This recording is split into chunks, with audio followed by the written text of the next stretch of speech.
Hi guys and welcome to ToneZone. Today we're doing a deep dive on DSM Humboldt, the great pedal company from Chile. And we're very lucky to be joined by Jano, who's going to tell us all about their company. And later we're going to check out their new pedal, the Clearcomp, and then someone else is going to join us to talk us through that pedal as well. As always, if you like the content, make sure to subscribe, like the video, and follow us on Instagram.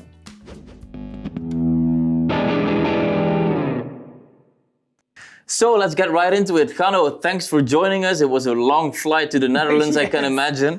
But you're here, which is really cool. It's always nice to meet some people behind the company.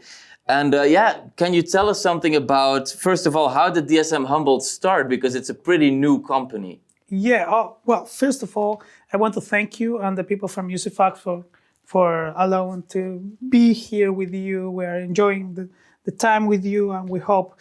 Thanks, man. Thanks. We hope this goes better and better each time. So basically, we started DSM Humboldt as two separate companies. Yeah. It basically was found by Daniel and me. I own Humboldt Electronics since 2015, maybe, and at the same time, Daniel was running DSM Noisemaker, but as a more serious brand with production products. He was building pedals, custom pedals since 2005, maybe. Right. He got a lot of experience, but he started almost at the same time than I. With this idea of doing more professionally. He quit his job. So, wow. So dedication. Yeah, dedication. And I found a small brand in Chile called Fuse in 2012. So I quit my regular job almost at that same time. So we were trying to make a living. We were good friends. We met around 2009. At some point, I was a client from Daniel. All right. You know, so we'll start. I can say a friendship, but a gear-related relationship. Yeah. You know, and at some point, around 6 years ago, maybe, we start working together, not as a single company.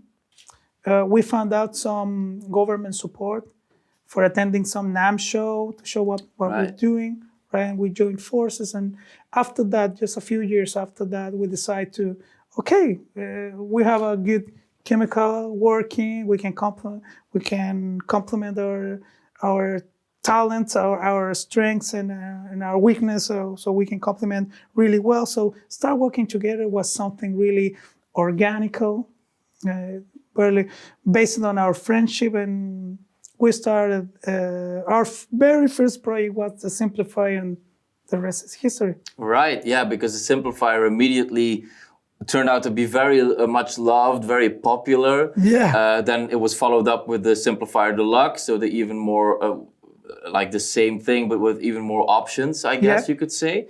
And that worked really well for the company. So that was, you started DSM Humboldt as a company was 2019, right? Yeah, but initially it doesn't even have a logo.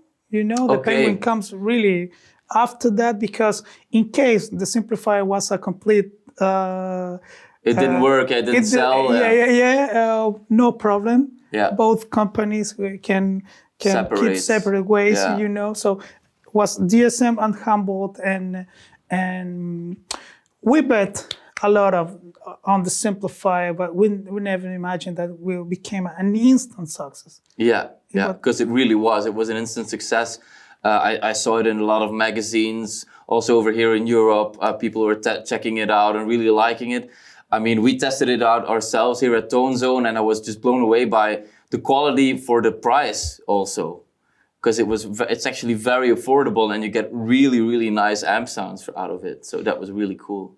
Yeah, and the story is that after an amp show in 2019, and I came back with the idea of integrating the different piece of gear that integrates the Simplifier, that has actually a preamp, a capsyn maybe, and an effects loop. Yeah. And I presented to Daniel. I have this idea. I have this sketch, an ugly sketch, and in a bigger footprint, you know. And Daniel said, "Okay, let's do this, but I can make it even smaller, and I also will add a power amp simulation to add realism.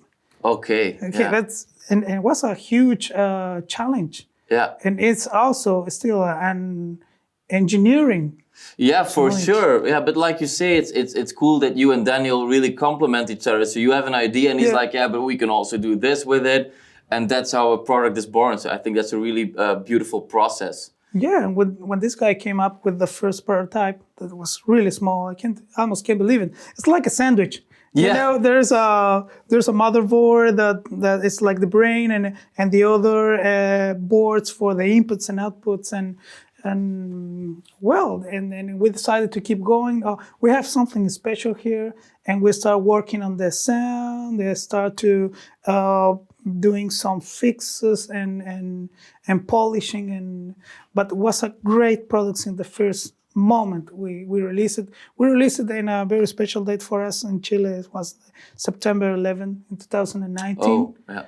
Yeah, and after that, just 1 month after that, there was something like an uprising. So we said, okay, and it was a really hard process for us because... For sure, yeah, I can imagine. Yeah. There was riots everywhere, violence, fire, and stuff. The people was really angry, and we already understand about that. But we used to work just a few blocks from the epicenter of all the riots. Wow. So eventually, at the moment when we will start the assembly work for the simplifier, we have no place where to do that. Because the people try to get in our office and burning, maybe. Yeah. So we have to move. We have to take a small space in a church as a loan. Meanwhile, we set up an office. Wow. So the first simplifiers were born in a church. Yeah. Wow. That's some cool information for you at home. Yeah. In a room in a church, and we started to building up, and the first 300 units. That was our first batch. For us, it was, okay, let's do with 100. Oh, maybe we can go 200. Okay, 300. No, it's much, but okay, let's do this. But it only takes around less than a month to have all that first batch completely sold out. Yeah. And we've even built one single unit. Yeah. That's amazing. It was crazy.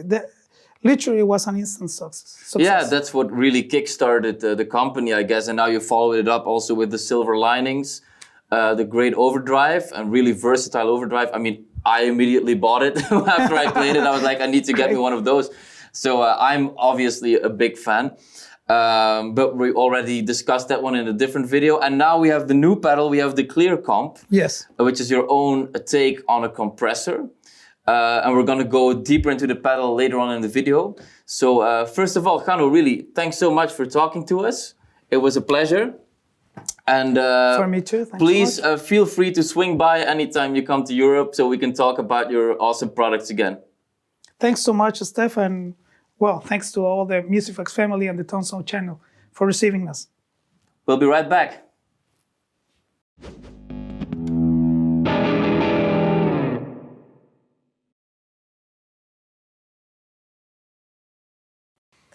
So right now we are joined by Daniel of DSM and Humboldt, and he's going to show us around the new Clearcomp, their new compressor pedal. First of all, hi Daniel.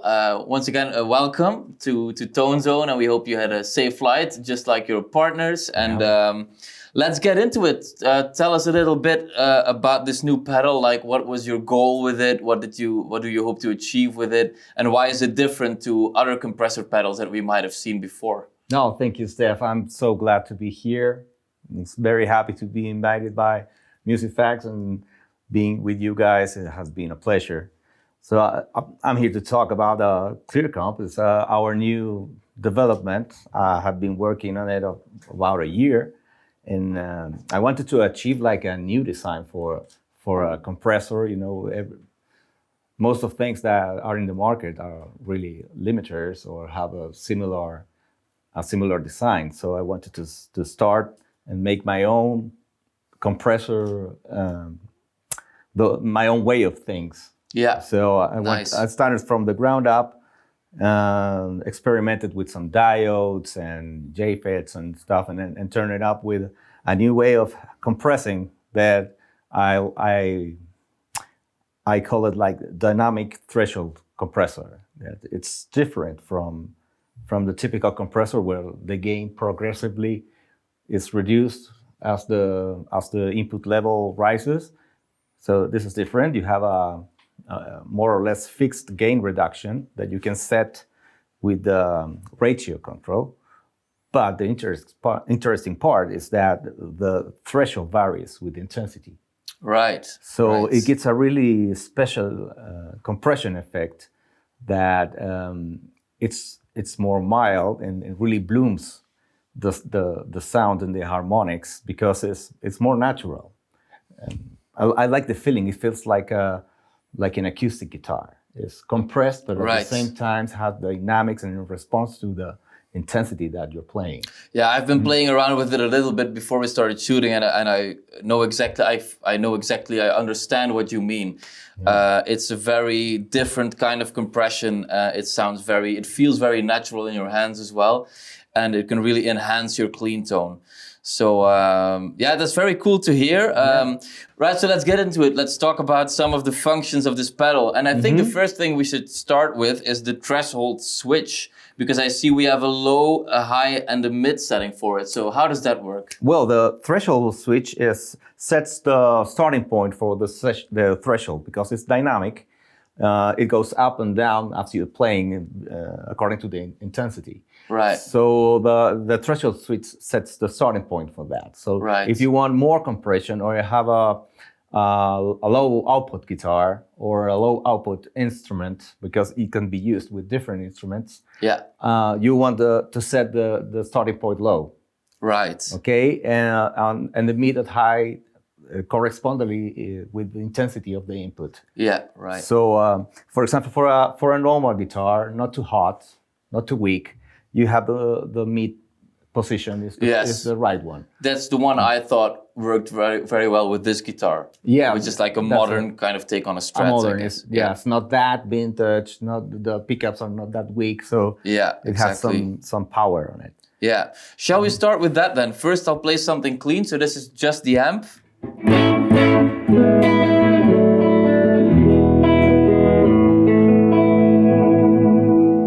And now you can engage the compressor. Let's do it again.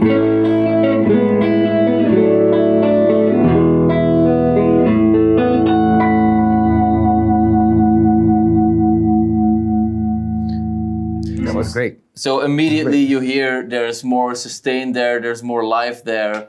Yeah. I really like the sound.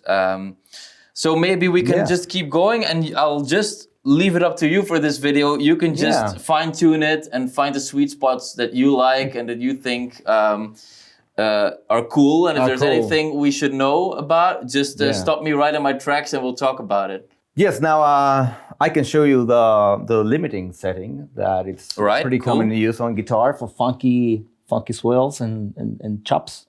So it's a fast attack with a high radio and a relatively fast release, high compression. Right, let's try it. Yeah, let's see what it sounds like.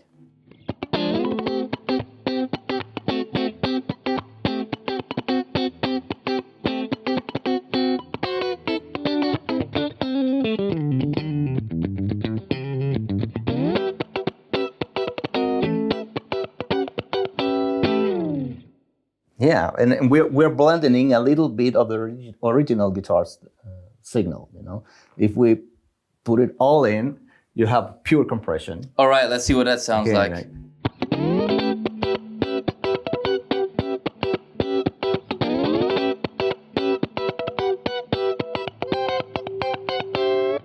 Yeah, it's more.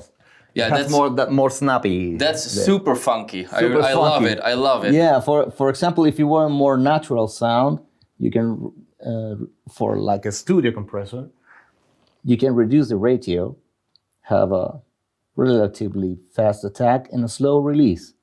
Right. So that sounds really fun for chords, for example. Let's see.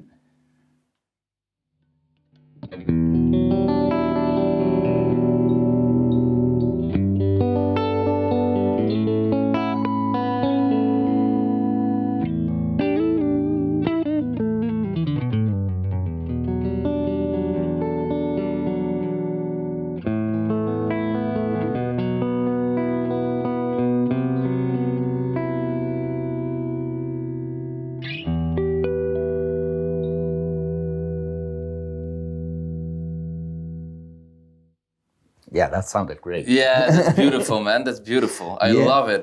Really, really cool. And also, it works really well with overdrives. Right. So, See, and by chance, we appear to have the silver linings here, which is Yeah, I another pedal of you guys that I really enjoy. So, yeah, let's go right ahead and combine the two of them.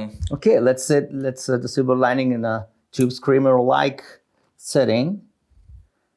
So this is just the silver linings overdrive, and then Daniel is gonna kick in the Clearcomp later on.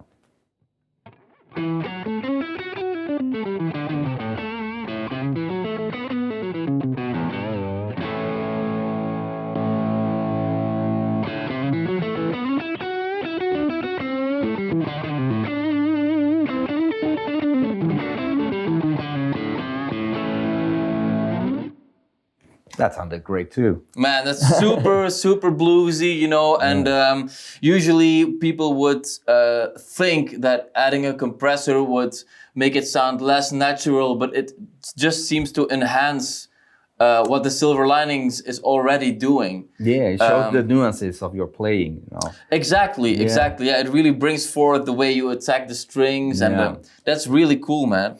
So another thing, Daniel, that I noticed when I was checking out this pedal is that it's very quiet. You know, a lot of compressors do tend to generate a little bit of noise, and this one doesn't do it. How does that work?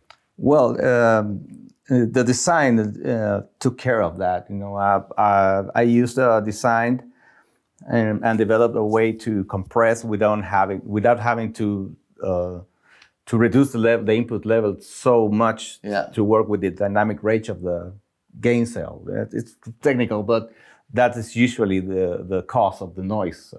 Most compressors. So I have with this compressor, I have most of the headroom, the 9th or 18 volt. You can use it with 18 volt headroom at your service. You know. Yeah, that's great. So you don't have to switch it and switch the input and then boost it up again and raising up the whole floor noise. Right. So it's pretty quiet, and you can see if I turn it on, there's nothing there. Nothing there. So let's listen to the pedal like this with this settings, because it's compressing quite a bit, and you can hear there's basically no sound there, no noise.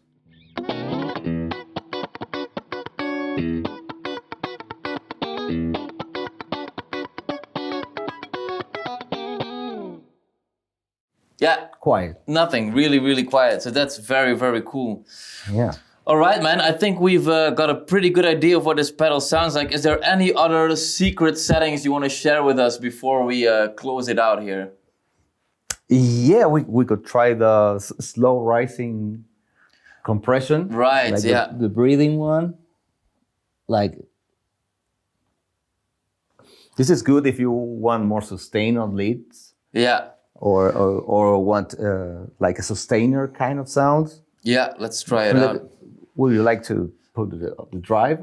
We can do it with the drive, because that seems to work really well, and that's also just a great way to use the Clearcomp. Yeah, try it.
That's pretty damn cool if you ask me. Really Okay. cool, like sustain for days, and it really, you can really hear the notes blossoming as you play it, you know, and you just keep it going. It's pretty cool. So that's also for you guys. Just a compressor is so much more than just using it, you know, for a funky chord or something. Especially with this new Clearcomp, there's so many options there to use it, you know, both live in the studio. I think it's just great, man, what you've done. I think it's a really, really cool pedal. Thank you very much. I'm afraid I'm gonna have to buy this one as well. Oh, well. Costing me money, man. Okay, man, but so I want to thank Daniel and everyone from DSM Humboldt for stopping by and showing us your cool new addition to your lineup. We hope you guys enjoyed watching. And if you did, please consider to like and subscribe and follow us on Instagram. And we hope to see you soon at ToneZone. Thanks, man. Thank you. Thanks, Steven.